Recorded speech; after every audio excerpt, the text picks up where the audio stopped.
In today's video, we are going to be multiplying numbers in scientific notation. So we're going to have two different numbers, and we're actually going to use the exponent rules that we've learned before when we're multiplying these numbers in scientific notation, and also using what the terminology from those. So for example, in this, all right, we have the base and the exponent, we have the number out in front. And basically, we're using the same principles that we've done with letters, the variables and exponents, or numbers and exponents, and applying them here. All right, so in the first problem, we have two numbers in scientific notation that I'm multiplying. All right, so what I do is I multiply the numbers out in front together. All right, 1 times 2. So 1 times 2 is 2. You still keep the power of 10, right? So times 10, and then you add the exponents. So times 10 to the 8th. All right. So you multiply the numbers out in front, you keep the power of 10, and you add the exponents. And then at the end, double check, okay, is this in scientific notation? Yes. I mean, you can write it as 2.0 times 10 to the 8th if you want to be another way to write it, all right? But this is in scientific notation. There's only one digit before the decimal. Okay, let's take a look at another one. All right. Two numbers in scientific notation. Again, multiply the numbers out in front, 2.8 and 7.7. I don't know that off the top of my head, so I'm going to use my calculator. 2.8 times 7.7 is 21.56. So when I multiply those two numbers together, I get 21.56. Okay.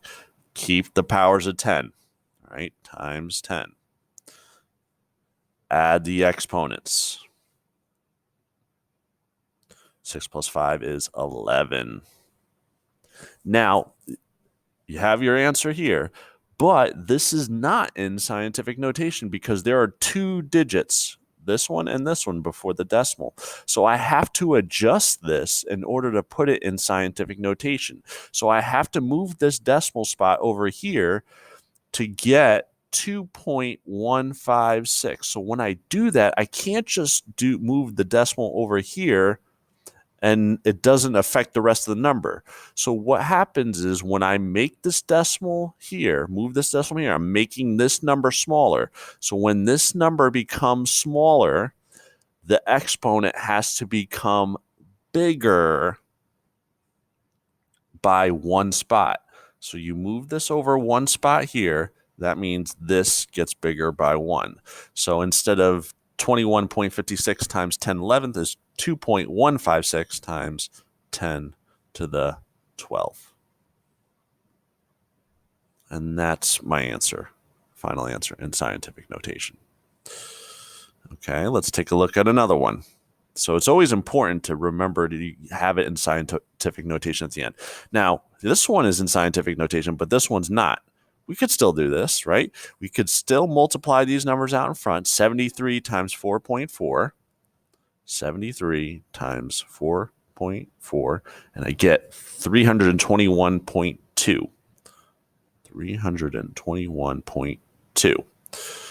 Keep the power of 10 times 10. And then there's only one exponent, so I'm just going to leave it, right? 10 to the 6th. Okay, again, this number is not in scientific notation, though, because what I have to do is I have to make this number smaller. I have to move this over twice in order to get one digit before the decimal. So when I move that over 2 spots, I have to, this is getting smaller by 2, I have to add 2 here. So it's 3.212 times 10 to the 8th. And again, in scientific notation, making sure it's adjusted. Okay, let's look. I think I have one more here. I do. I had to throw in a negative. Okay. So again, 3.14 and 4.9, multiply those. 3.14 times 4.9 equals 15.386. 15.386. Keep the powers of 10, or keep the base of 10, I should say. Keep the base of 10. Add the exponents, right? Add those. -6 plus 1 is -5.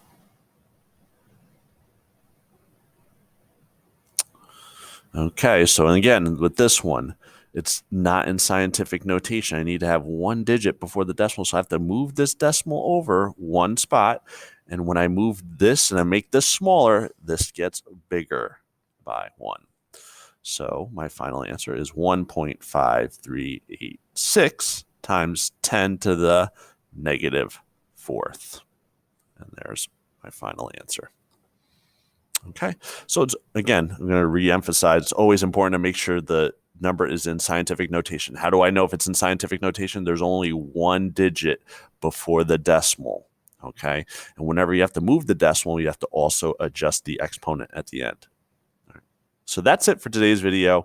Thank you for watching. And always remember, whether you're solving for X or Y, always give math a try.